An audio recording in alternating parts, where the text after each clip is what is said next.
Guys, welcome to Gunners Lovers TV. Congratulations to all our fans. We are on top of the league table. Magnificent result. From the most unlikely source, Havertz, which everybody thought is down and out. 65 million buy from Chelsea.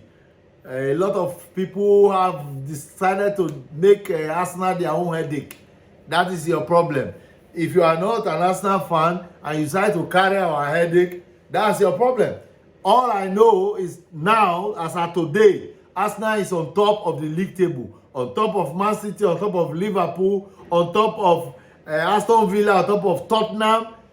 So many clubs, about 20 are in that league table. We are on top of that league table.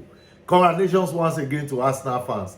Now, the way we are going through our season has been debated by every pundit. The Arsenal that we know of before will not take this opportunity. We saw the opportunity coming that our closest rivals, Manchester City and Liverpool, because I can't count Chelsea now as closest rivals, because where they are now is far. They are still coming behind.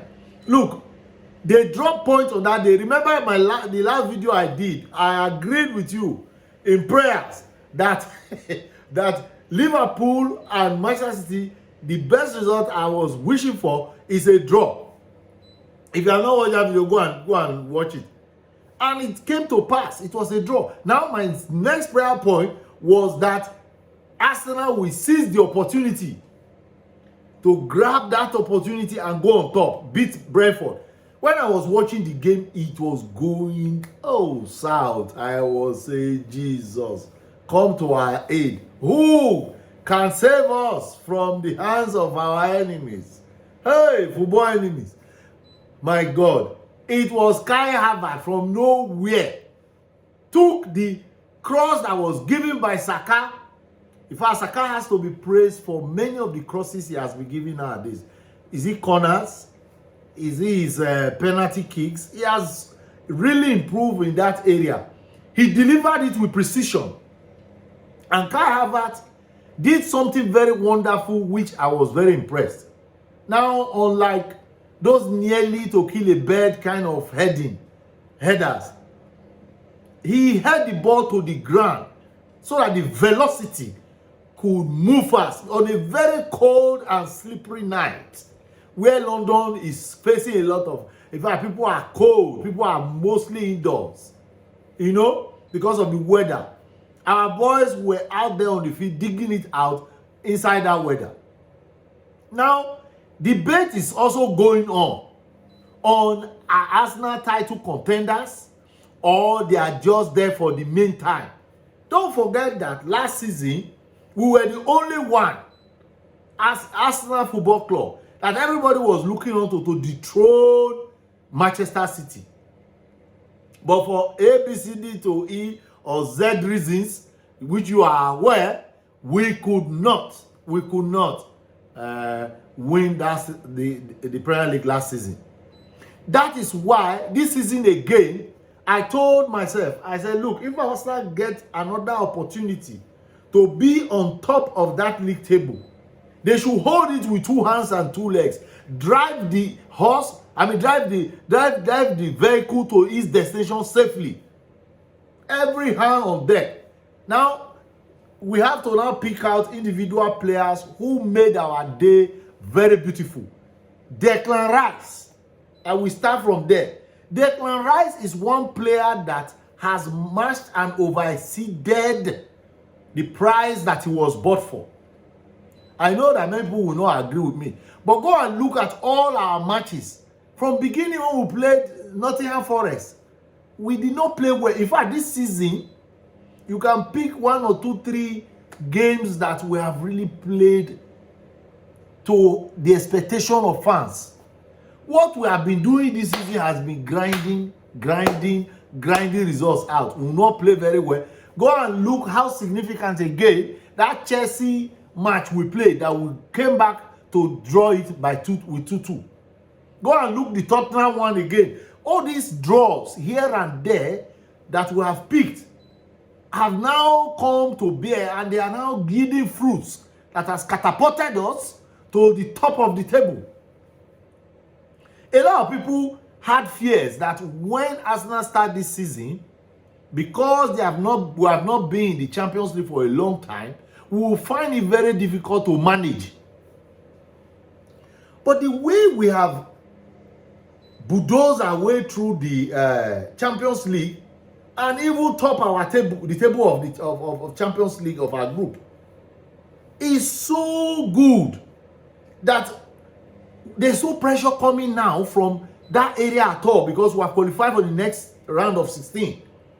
Now, other teams who are involved in it, many are struggling. Manchester United is also struggling. But this is Arsenal, who has not been there for a long time, with a young team. Many of these players like Martinelli, Saka, and co, coming in to play their Champions League matches. You know, after a long time like this, they have not even had opportunity to do that in their football career. And you see that they've done well. Saka was being interviewed last time. He was talking about the fact that people, when they play teams now, they double up on him and Martinelli. Because last season, they didn't really know them until the revelation that they were not just the poster boys of Arsenal, they were the beauty of the English national team, Saka and co. You see? And Martinelli too was also one of the beauties for Brazilian national team. So, this season, people do not take them lightly. When you see Saka with ball coming, you know that it's not coming alone. It's like 10 people on you. So what do? They change their game plan. 2 people on him, sometimes 3. They kick him, they study him, they do all sorts. Sometimes referee come to his rescue, some they don't, they just get away with it. So this is the area I want people to look at. Do we have the right strikers to win us the league? That's another debate going on. In Ketia, people have said in different forums, can he start for Liverpool? Some said no, he cannot start for Liverpool because you have Nunes there, you have Diaz there, you have the other boy they bought from Holland. So Liverpool is a no-go area. Carry him to Man City. Can Ketia start there? He's not going to start there. Who is he going to bench? Is it Haaland is going to bench? Or is it Havertz is going to bench?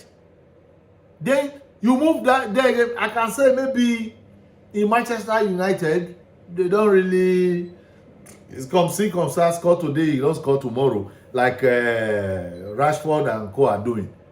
So he might find himself starting there. But one thing when I hear people make this argument, the area I go to substantiate my own side of my argument is that Arsenal is not being built like a one-man team. Agreed, the statutory role of a striker is to score goals. But in this modern football we are playing now, the way Arteta has trained the team is that everybody should be useful and relevant to the team. So that is why, if you look at the greatest strength now of our team this season, I'm not talking of last season, the greatest strength of our team this season is the defense, the back 5. So you take Magalhaes, Zinchenko, Tomiyasu, Ben White, Saliba, all those people playing back, and the goalkeeper, they are the people holding us. Forget the debate about David Raya and Ramsdale. It won't take you anywhere. Remove your hand from it. Whoever I see in that goal, as long as the person does the job, I don't care whether he has been playing regularly or he has been changed, whether Ramsdale is not having long game time or not. This is about the team now, not about an individual.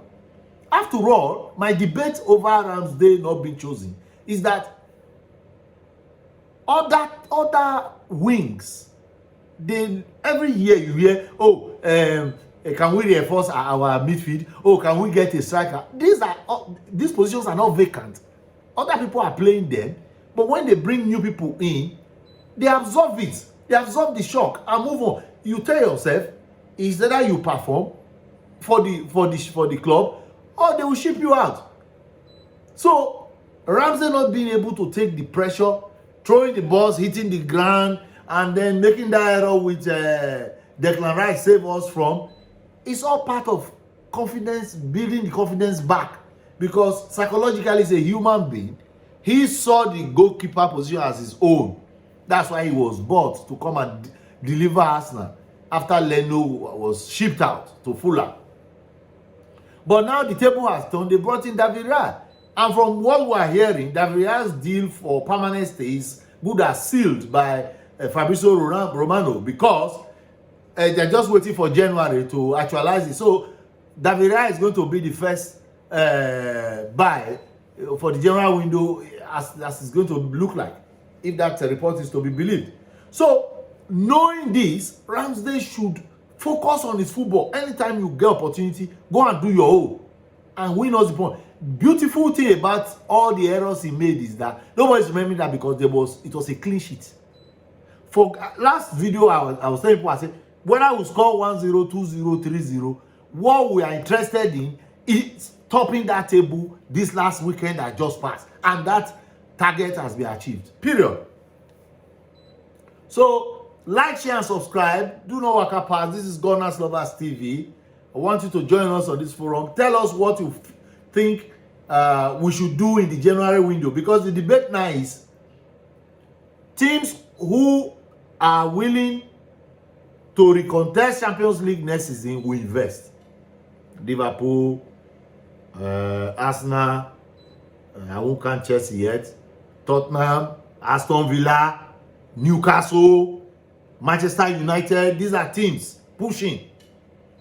Then there are also teams who are planning in their head and in their legs to win the title, which is Arsenal. Arsenal is in that league. Liverpool is in that league.